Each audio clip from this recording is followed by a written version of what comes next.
का गुरुग्राम के फोर्टिस अस्पताल में निधन हो गया। शरद यादव की बेटी सुभाषिनी यादव ने इसकी जानकारी दी। सुभाषिनी ने ट्वीट करके लिखा, पापा नहीं रहे। शरद यादव के निधन पर पीएम मोदी ने जताया दुख। ट्वीट करके लिखा, मैं हमेशा हमारी बातचीत को संजो कर रखूंगा। उनके परिवार और प्रशंसकों के प्रति गहरी संवेदना।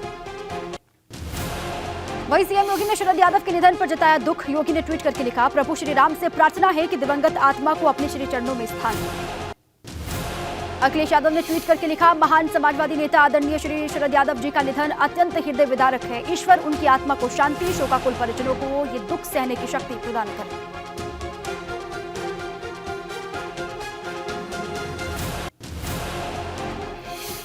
दुनिया की सबसे लंबी नदी यात्रा पर आज वाराणसी से रवाना होगा गंगा विलास क्रूज। वीसी के जरिए पीएम मोदी दिखाएंगे हरी झंडी। गाजीपुर और बलिया के 4 कम्युनिटी जेटी का भी करेंगे उद्घाटन। इस दौरान पीएम काशी में टेंट सिटी का भी करेंगे उद्घाटन। 1000 करोड़ की जलमार्ग परियोजनाओं की देंगे सौगात। पूरे कार्यक्रम के दौरान सीएम योगी काशी में ही रहेंगे मौजूद।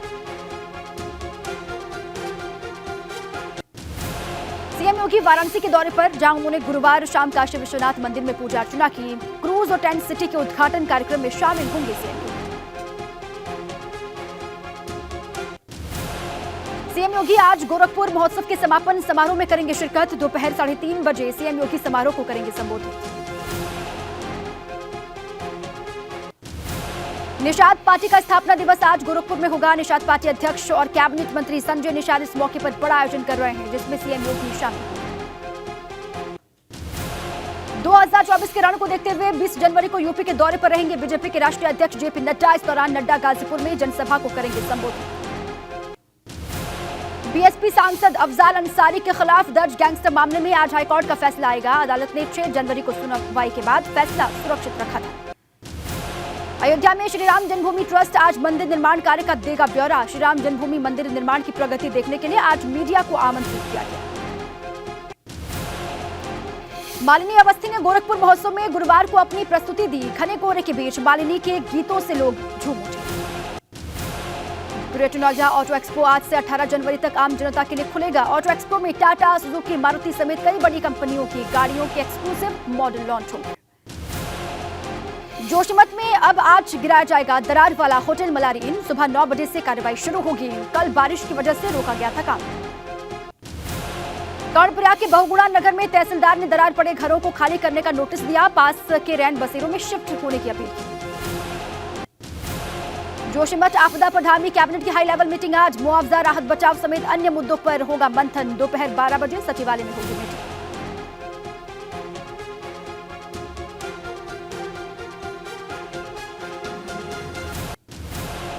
बसपा अध्यक्ष ओपी राजभर ने मोहन भागवत के बयान का किया समर्थन। कहा, भागवत जी के बयान से मुसलमानों पर राजनीति करने वाली पार्टियां डरी हुई हैं। अब्दुल्ला आजम के 2 जन्म प्रमाण पत्र मामले में शुक्रवार को यानी कि आज होगी फिर सुनवाई। विवेचक नरेंद्र त्यागी से आजम खान के वकील की बहस रहेगी जारी। जसवंत नगर पहुंची सपा नेता शिवपाल सिंह यादव ने डिप्टी सीएम केशव प्रसाद मौर्य के बयान पर दी प्रतिक्रिया। कहा, मुझे किसी पद की जरूरत नहीं है। आजम खान पर झूठे मुकदमों में उनको फंसाने का भी लगाया आरोप। भाजपा के पूर्व सांसद जफर इस्लाम का अखिलेश यादव पर निशाना। कहा, सपा बसपा खत्म हो गई है। शायद इसीलिए अखिलेश कह रहे हैं कि यूपी में अच्छी चीजें खत्म हो गई हैं। यूपी सरकार में कैबिनेट मंत्री आशीष पटेल का सपा पर निशाना। कहा, जब आपकी सरकार होती है तो कुछ लोग याद आते हैं, लेकिन जब सरकार चली जाती है तो पिछड़ों और दलितों का ठेका ले लेते हैं। सहारनपुर में स्वामी दीपांकर महाराज ने बिहार सरकार के एजुकेशन मिनिस्टर के बयान को बताया शर्मनाक। कहा, बड़े ही दुख की बात है कि राम के देश में राम का ही विरोध हो रहा है। बिहार के शिक्षा मंत्री के बयान से आक्रोशित अयोध्या के संतों ने उनके इस्तीफे की मांग की। जगतगुरु परमहंस आचार्य ने कहा कि अगर 1 हफ्ते में वो क्षमा नहीं मांगते हैं तो मैं उनकी जीप काटकर लाने वाले को दूंगा 10 करोड़ का इनाम। कांग्रेस के राज्यसभा सांसद इमरान प्रतापगढ़ी ने कहा कि देश में डर का माहौल है। महिलाएं, दलित, आदिवासी, मुस्लिम सब डरे हुए हैं।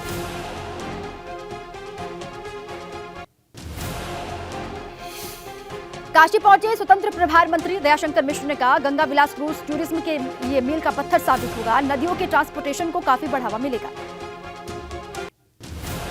मऊ में महिला की गला काटकर हत्या से पूरे इलाके में सनसनी। प्रेमी पर महिला की हत्या का आरोप है। अवैध संबंध के चलते 2 महीने का बेटा भी था। महिला को छोड़कर दूसरी शादी करने की फिराक में था। अयोध्या की साहबगंज चौकी पुलिस पर महिला ने लगाए पति की कस्टोडियल हत्या के आरोप। पुलिस ने 2 डॉक्टर्स का पैनल बनाकर पोस्टमार्टम करा दिया। सपा नेता तेज नारायण ने की पीड़िता के लिए 50 लाख के मुआवजे की मांग। हाथरस में धार्मिक कार्यक्रम के दौरान आयोजकों की पुलिसकर्मियों से भिड़ंत हो गई। लोगों पर पुलिसकर्मियों से धक्का मुक्की और मारपीट का आरोप है। आयोजकों ने पुलिस पर लाठीचार्ज का आरोप लगाया।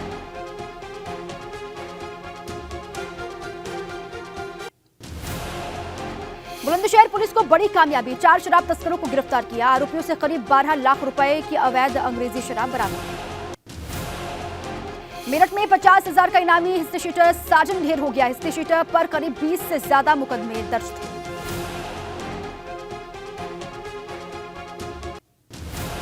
कौशाम्बी में हत्या की आशंका पर एक मजदूर के शव को कब्र से निकलवाकर पोस्टमार्टम के लिए भेज दिया गया। पत्नी ने डीएम को प्रार्थना पत्र देकर हत्या की जताई आशंका।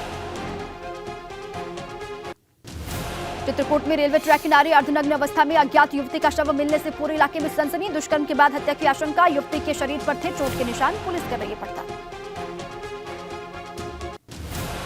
संभल में एंटी करप्शन टीम ने दरोगा को 5,000 रुपए की रिश्वत लेते हुए रंगे हाथों गिरफ्तार किया। धारा 452 खत्म करने के नाम पर दरोगा ले रहा था 5,000 रुपए की घूस। कानपुर में तेज रफ्तार ट्रक ने बाइक सवार को रौंदा। बाइक सवार की मौके पर ही मौत की खबर। आक्रोशित लोगों ने सड़क जाम करके किया हंगामा। आगरा लखनऊ एक्सप्रेसवे पर ट्रक चालक से बदमाशों ने लूट की। 6 से ज्यादा बदमाशों ने डंडों और सरिये से चालक पर हमला किया।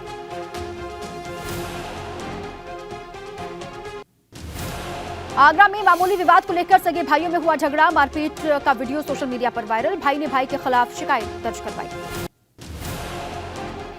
सीतापुर के बिस्वा कस्बे में एक इमाम व्यापारी के ठिकानों पर पड़ा छापा। इनकम टैक्स और जीएसटी की संयुक्त टीम के छापे से व्यापारियों में हड़कंप।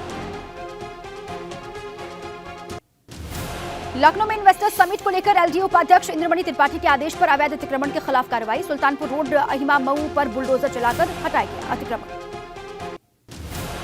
अमरोहा में तालाब की जमीन पर बने अवैध मकान पर प्रशासन ने चलवाया बुलडोजर। तालाब की जमीन पर भवन बना रहा था भूमाफिया गुड्डू। थाना नौगांव के बुध बाजार का मामला। बस्ती के कई थानों में पुलिसकर्मियों को दी जा रही असलहे चलाने की ट्रेनिंग। हाल ही में डीआईजी आरके भारद्वाज के संत कबीर नगर में वार्षिक निरीक्षण में असलहे लोड करने में फेल दिखाई दिए कई दरोगा। ताजमहल घूमने आई विदेशी पर्यटक दिव्यांग पत्नी को गोद में लेकर चढ़ा 22 सीढ़ियां। अमेरिका में रहने वाले डाटा कंपनी में इंजीनियर एडम वॉकर ने ट्वीट कर उठाई सवाल। कहा, दुनिया के टॉप मॉन्यूमेंट में से एक ताजमहल पर व्हीलचेयर रैंप क्यों नहीं? काशी में महिला समेत 3 लोगों की हत्या से सनसनी। महिला बेटे और बेटी की हत्या से गांव में हड़कंप। दामाद पर हत्या करने का आरोप है। कानपुर सेंट्रल रेलवे स्टेशन को बम से उड़ाने की धमकी देने वाला 20,000 का इनामी गिरफ्तार हुआ। 2.5 साल पहले सेंट्रल रेलवे स्टेशन को बम से उड़ाने की दी थी धमकी। बिजनौर में 10 साल की मासूम बच्चे के साथ दुष्कर्म की वारदात। नाबालिग किशोर को दुष्कर्म के आरोप में पुलिस ने गिरफ्तार किया। थाना धामपुर का मामला। हापुड़ में स्वास्थ्य विभाग की बड़ी लापरवाही सामने आई। टीका लगने से 7 महीने के मासूम बच्चे की जान गई। निमोनिया बुखार से पीड़ित मासूम को लगाए गए थे 3 टीके। उत्तरकाशी में सड़कों के सुधारीकरण की मांग को लेकर ग्रामीणों का धरना शुरू हुआ। प्रशासन और विभाग की तरफ से ठोस आश्वासन न मिलने से नाराज हैं ग्रामीण। शहरी विकास मंत्री प्रेमचंद अग्रवाल ने शहीद मेले का उद्घाटन किया। कीर्तिनगर नगर पंचायत क्षेत्र में विकास कार्यों की घोषणा भी की। टिहरी में वेतन की मांग को लेकर आंदोलित दुग्ध संघ कर्मचारियों ने परिवार के साथ दी आत्महत्या की चेतावनी। करीब 55 महीने से वेतन नहीं मिलने से परेशान है। पिथौरागढ़ के जंगल में सांबर का मांस पकाकर पार्टी कर रहे 5 गिरफ्तार। सभी के खिलाफ वन्यजीव अधिनियम में दर्ज की गई रिपोर्ट। टिहरी के पोनडा गांव के मंदिर में 12 साल तक तपस्या के बाद भक्तों के दर्शन के लिए दुधियाड़ी देवी की निकली डोली। भक्तों ने देवी का फूल मालाओं से स्वागत किया। पीएम मोदी आज वाराणसी में दुनिया के सबसे लंबे रिवर क्रूज और टेंट सिटी की शुरुआत करने वाले हैं। इस दौरान हजारों करोड़ रुपए की परियोजनाओं की सौगात भी काशी को देंगे। गंगा विलास नाम का ये क्रूज वाराणसी से चलकर बांग्लादेश के रास्ते असम के डिब्रूगढ़ जाएगा। इसकी पहली ट्रिप में 32 विदेशी टूरिस्ट रहेंगे मौजूद, जो 51 दिन की गंगा यात्रा करेंगे। दुनिया के सबसे लंबे रिवर क्रूज एमवी गंगा विलास के रास्ते सैलानियों को मिलेगा 50 टूरिस्ट स्पॉट देखने का मौका। पटना, कोलकाता, ढाका समेत कई टूरिस्ट स्पॉट की सैर कर पाएंगे पर्यटक। वाराणसी में रिवर क्रूज के उद्घाटन से पहले सीएम योगी बोले, ये पहल पर्यटन और सांस्कृतिक गतिविधियों को बढ़ावा देने के साथ रोजगार के नए अवसर पैदा करेगा। रिवर क्रूज पर केंद्रीय मंत्री सर्बानंद सोनोवाल का बयान। बोले, गंगा विलास क्रूज आत्मनिर्भर भारत की मिसाल है। इससे पर्यटन को तेजी से बढ़ावा मिलेगा। गृह मंत्री अमित शाह का आज राजौरी का दौरा है। हाल के दिनों में आतंकी हमले में मारे गए लोगों के परिवारों से मिलेंगे शाह। सुरक्षा अधिकारियों के साथ भी करेंगे समीक्षा बैठक।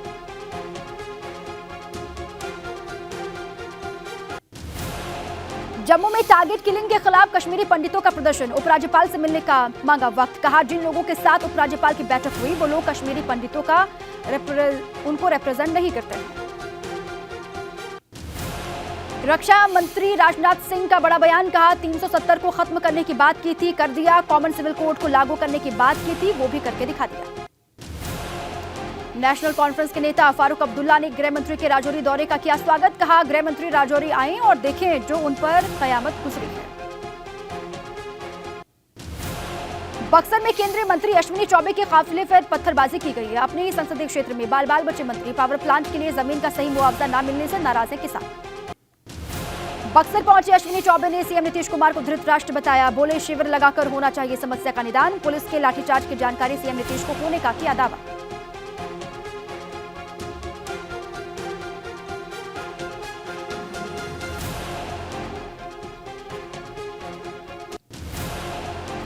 बक्सर पहुंचे बीजेपी नेता सम्राट चौधरी ने प्रदर्शनकारियों ने उनसे सवाल किया, 90 दिन से चल रहा है आंदोलन। बक्सर के सांसद अश्विनी चौबे और बीजेपी के नेता अब तक क्यों नहीं आए।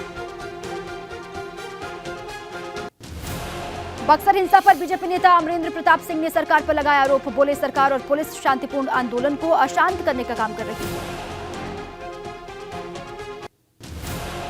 यूपी के काशी में श्रीमद भक्तमाल कथा कार्यक्रम में बोले सीएम योगी, बर्बर विदेशी हमलों के समय जगतगुरु रामानंदाचार्य ने समाज को जोड़ा। आज कुछ लोग जाति, भाषा और क्षेत्र के नाम पर तोड़ने का काम कर रहे हैं। भारत जोड़ो यात्रा में शामिल होने के निमंत्रण पर बोले अखिलेश यादव। कहा, हमारी नीतियां और सिद्धांत कांग्रेस से अलग हैं, इसलिए यात्रा में शामिल नहीं होऊंगा। मेरी शुभकामनाएं उनके साथ। हिमाचल में मंत्रियों को मिले विभाग। सीएम सुक्खू ने अपने पास वित्त, गृह योजना, कार्मिक विभाग रखा। डिप्टी सीएम मुकेश अग्निहोत्री के पास है जल शक्ति, परिवहन, भाषा एवं संस्कृति विभाग। त्रिपुरा में बीजेपी अध्यक्ष जेपी नड्डा ने सीएम माणिक साहा के साथ किया रोड शो। सीपीएम पर बरसे नड्डा। बोले, भाजपा शासन में नहीं हुई कोई राजनीतिक हत्या।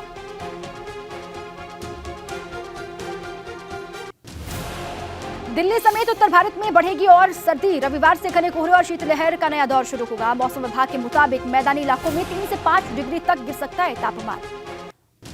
कोल्ड वेव की वजह से दिल्ली में बढ़े मरीज। हार्ट अटैक, ब्लड प्रेशर और ब्रेन स्ट्रोक के मामले में 10 से 15% की बढ़ोतरी। दिल्ली में 23 साल में 30 की मरतबा इतनी कड़ाके की ठंड पड़ रही है। कश्मीर के कुलगाम में हुई भारी बर्फबारी। सड़कों पर 1 फीट तक जमी बर्फ। आवाजाही फिर से खोलने के लिए रास्ते साफ करने में जुटा प्रशासन। कश्मीर के सोनमर्ग में एवलांच की चपेट में आने से किश्तवाड़ के 2 मजदूरों की जान गई। जोजिला सुरंग पर काम कर रहे थे दोनों ही मजदूर। श्रीनगर में और बर्फबारी की आशंका को देखते हुए स्नो कंट्रोल रूम एक्टिव किए गए। कंट्रोल रूम में आधुनिक मशीनों का इंतजाम किया गया जिससे बर्फ को जल्दी से हटाया जा सके। भारत ने श्रीलंका के खिलाफ दूसरे वनडे में 4 विकेट से शानदार जीत हासिल की। भारत को जीतने के लिए 216 रनों का टारगेट मिला था जिसमें उसने 40 गेंद बाकी रहते हुए हासिल कर लिया था। कुलदीप यादव और मोहम्मद सिराज ने 3-3 विकेट चटकाए। वहीं केएल राहुल ने 103 गेंदों का सामना करते हुए नाबाद 64 रन हासिल किए। कुलदीप यादव को प्लेयर ऑफ द मैच चुना गया।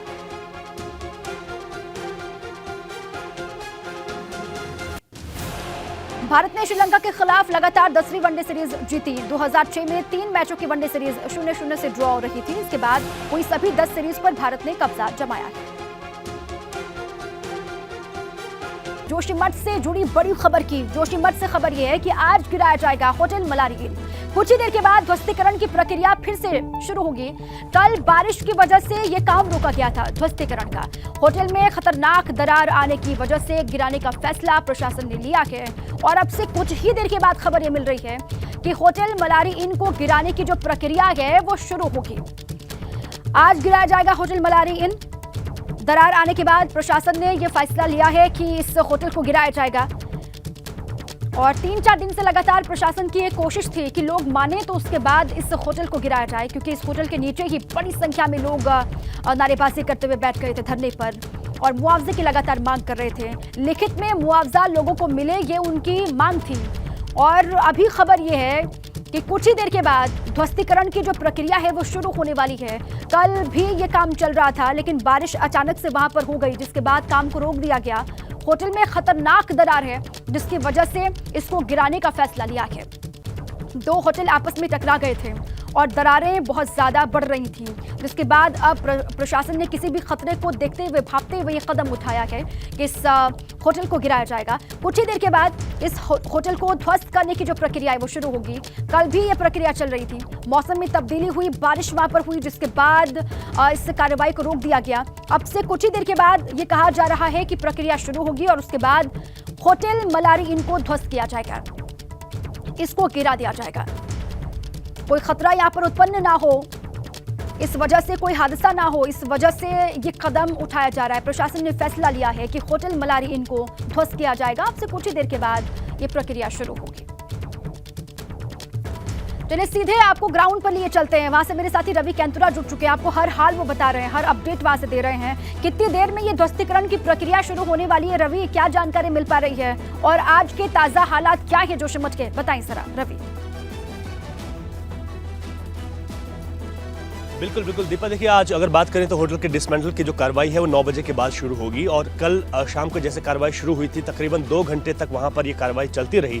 लेकिन क्योंकि इसको मैनुअल तरीके से तोड़ा जाना है तो कल कुछ ज़्यादा नहीं हुआ, कुछ टंकियाँ हटाई गई, कुछ 1-2 पैच है उनको हटाए गए हैं, क्योंकि इसमें बहुत लंबा वक्त लगने वाला है, क्योंकि मैनुअल तरीके से चलता रहेगा। तो अभी ये जानकारी है कि तकरीबन 6 से 8 दिन जो है एक होटल को डिसमेंटल करने में लग सकते हैं। तो ऐसे में जो टीमें हैं वो यहाँ पर है और सुरक्षा के लिहाज से SDRF NDRF की तैनाती की गई है, ताकि क्योंकि यहाँ पर जिस तरीके से मौसम बदल रहा है तो उस हिसाब से अगर कुछ भी चीजें होती हैं, खुद अगर धसाव होता है तो उसमें रेस्क्यू कार्य किया जा सके। तो ये पूरी तैयारियां हैं। बिल्डिंग रिसर्च इंस्टीट्यूट के जो वैज्ञानिक हैं उनकी निगरानी में ये तमाम चीजें यहाँ पर हो रही हैं और साथ में जो पुलिस फोर्स है उसकी तैनाती भी यहाँ पर की गई है। आज अगर कुल मिलाकर बात करें तो यहाँ पर ग्राउंड में ठंड ज्यादा है, ऊपर पहाड़ियों पर बर्फबारी है और जिस तरीके का जो मौसम बना है ये कहीं ना कहीं लोगों को परेशान कर रहा है। वहीं अगर आज बात करें तो खास बात ये भी है क्योंकि 12 बजे मुख्यमंत्री पुष्कर सिंह धामी कैबिनेट बैठक करने वाले हैं। कैबिनेट बैठक पर सबकी निगाहें इस वजह से है क्योंकि जोशीमठ को लेकर क्या निर्णय लिए जाने हैं और यहाँ पर किस तरीके से आगे पुनर्वास और राहत बचाव कार्यों का काम चलना है, उसको लेकर कई अहम और महत्वपूर्ण निर्णय लिए जा सकते हैं। इसमें पहले ही 2 उच्च स्तरीय कमेटियों का गठन हो चुका है, जो अपर मुख्य सचिव वित्त और इसके साथ ही गढ़वाल के जो कमिश्नर है ये इनकी अध्यक्षता में 2 कमेटियां बनी हैं, जो कि यहाँ पर शासन स्तर पर जो निर्णय लिए जा रहे हैं और उन निर्णयों को धरातल पर किस तरीके से उतारना है, इनमें दोनों कमेटियां काम करेंगी। आज जो मुख्यमंत्री पुष्कर सिंह धामी की अध्यक्षता में कैबिनेट बैठक होने वाली है उसमें जोशीमठ को लेकर मुआवजे पर कुछ बड़ा एक फैसला आ सकता है, क्योंकि यहाँ पर जो लोगों की नाराजगी है वो इस तौर पर देखी जा रही है कि वो लोग यहाँ से अभी शिफ्ट तो हो रहे हैं, लेकिन उनको डर इस बात का है कि अगर वहाँ पर जिस तरीके से रेड क्रॉस घरों पर किया गया है, हालांकि सीएम धामी ये कह चुके हैं कि रेड क्रॉस जिन घरों पर किया गया है वहाँ पर कोई ध्वस्तीकरण फिलहाल नहीं किया जाएगा, लेकिन लोगों को ये डर है कि ध्वस्तीकरण होता है तो उनको मुआवजा कितना मिलेगा, क्योंकि फौरी तौर पर 1.5 लाख रुपए तो कर दिए गए हैं, लेकिन अभी पूरी तरीके से जो पूरा मुआवजा है वो क्या मिलेगा और जिस तरीके से वर्णावृत पर्वत और केदारनाथ और बद्रीनाथ की तर्ज पर मुआवजे की यहाँ मांग उठी है उस पर कहां पर जो है सरकार किस तरीके से यहाँ पर मुआवजा देगी, ये एक बड़ी बात है। क्योंकि मुख्यमंत्री साफ कर चुके हैं कि यहाँ के लोगों को राहत बचाव और पुनर्वास के लिए जो भी सबसे बेस्ट नीति बन पाएगी वो उनके लिए करेंगे। और हो सकता है कि जिस तरीके से उत्तरकाशी का वर्णावृत पर्वत था या फिर बद्रीनाथ की तर्ज पर जो मास्टर प्लान पर जो मुआवजा दिया गया था वो यहाँ पर दिया जा सके, लेकिन इन तमाम चीजों पर जो स्पष्टता है मुख्यमंत्री की कैबिनेट बैठक के बाद होनी है, हाई लेवल मीटिंग होगी जिससे कोई बड़ा फैसला निकल करके सामने आ सकता है। मौसम किस तरीके का वहां पर बना हुआ है रवि, क्योंकि ये कहा जा रहा है कल भी जो काम चल रहा था उसको मौसम की वजह से ही रोक दिया गया था, बारिश हुई जिसके बाद काम को रोकना पड़ा मलारी इनके ध्वस्तीकरण का। आज कैसा मौसम है वहां पर? बिल्कुल दीपा, मैं मौसम दिखाता हूं आपको। अगर यहाँ पर मौसम की अगर बात की जाए तो जैसे कल यहाँ पर जैसे शुरुआत हुई थी होटल को डिसमेंटल करने की तो जोशीमठ जो शहर है वहाँ पर बारिश शुरू हो गई थी, लेकिन जो आसपास की जो पहाड़ियाँ हैं वहाँ पर आप देख सकते हैं कि जो बर्फ़ है वो लगातार वहाँ पर जारी रही। कल यहाँ पर बर्फबारी काफ़ी हुई है, देखिए मेरे कितने नज़दीक तो जो है यहाँ पर बर्फ़ आ चुकी है और ये माना जा रहा है कि कभी जोशीमठ शहर में भी बर्फबारी हो सकती है। यहाँ पर बर्फबारी होती है तो दरारें बहुत चौड़ी हैं, वहाँ पर बर्फ़ जाएगी, पानी का जो रिसाव है वहाँ होगा और उसके बाद जो भूधसाव है वो अपने आप लाभ भी हो सकता है। तो ये एक बड़ी चुनौती है प्रशासन के लिए। यही वजह रही कि 3 से 4 दिन जो लोगों की नाराजगी रही, उस नाराजगी के चलते होटलों को डिसमेंटल करने की कार्रवाई शुरू नहीं हो पाई। लेकिन अब प्रशासन ने वहाँ के लोगों से बात करने के बाद इस कार्रवाई को इसी वजह से शुरू किया, क्योंकि जो आसपास के घर हैं, अगर ये होटल गिर जाते हैं खुद, तो वहाँ पर बड़ी दिक्कतें शुरू हो जाएंगी। देखिए मेरे कितने नज़दीक पर ये जो है बर्फ़ आप साफ तौर पर हमारे स्क्रीन पर है। तो ऐसे में अगर जोशीमठ शहर की बात करें तो यहाँ पर कब बर्फबारी हो जाए किसी को कुछ खबर नहीं है। और जो यहाँ अगर बात करें तो बारिश का जो सिलसिला है वो शाम के वक्त पर हमेशा ही रहता है। तो ऐसे में अगर यहाँ पर बर्फबारी होती है तो दिक्कतें बढ़ सकती हैं, प्रशासन की चुनौतियाँ बढ़ सकती हैं। ठीक है रवि, मौसम अगर बदलेगा तो परेशानी और बढ़ सकती है, चुनौती बड़ी हो जाएगी। इसलिए आज वक्त रहते इस होटल को ध्वस्त किया जाएगा। थोड़ी देर के बाद कार्रवाई शुरू होगी। आप ये जानकारी दे रहे हैं, शुक्रिया रवि आपका पूरी जानकारी के लिए। कानपुर से बड़ी खबर है। कानपुर के फतेहपुर गांव में डबल मर्डर से पूरे इलाके में सनसनी है, हड़कंप है। बिजली कर्मचारी के माता पिता की हत्या कर दी गई। घर से नकदी और ज्वेलरी से पर हाथ साफ करके बदमाश गए हैं। खबर यह, ककवन पुलिस मौके पर मौजूद है। अब पूरे ही मामले की पड़ताल हो रही है कि कौन इसके पीछे हो सकता है, क्या वजह हो सकती है। कानपुर से बड़ी खबर, फतेहपुर गांव में डबल मर्डर की वारदात। बिजली कर्मचारी जिनके माता पिता की हत्या हुई है, घर से नकदी और साथ ही ज्वेलरी को भी अपने साथ बदमाश लेकर के गए हैं। अब चोरी की वजह से यह हत्या या फिर कोई और वजह, इसको जानने की कोशिश पुलिस लगातार वहां पर कर रही है। ककवन पुलिस वहां पर पहुंची हुई है। कानपुर के फतेहपुर से डबल मर्डर की वारदात। रतीश मेरे साथ ही जुड़ चुके हैं जानकारियों के साथ। रतीश, प्रथम दृष्टया क्या बता रही है पुलिस? देखिए, कानपुर का ककवन थाना क्षेत्र के अंतर्गत फतेहपुर गांव पड़ता है और यहाँ पर डबल मर्डर हुआ है। एक प्राइवेट विद्युत कर्मी है, उसके माता पिता की हत्या की गई है। घर से नकदी और ज्वेलरी भी ले जाई गई है। यानी पुलिस प्राथमिक तौर पर तो ये बता रही है कि कोई बाहर का व्यक्ति है, कोई चोर है जो चोरी के उद्देश्य से ही घर में घुसा था और जब चोरी का विरोध किया गया तो दोनों की हत्या कर दी गई। फिलहाल पुलिस के बड़े अधिकारी मौके पर मौजूद हैं और मामले को समझने में जुटे हुए हैं कि आखिर पूरा माजरा क्या है। जी ठीक है, शुक्रिया रतीश पूरी जानकारी के लिए।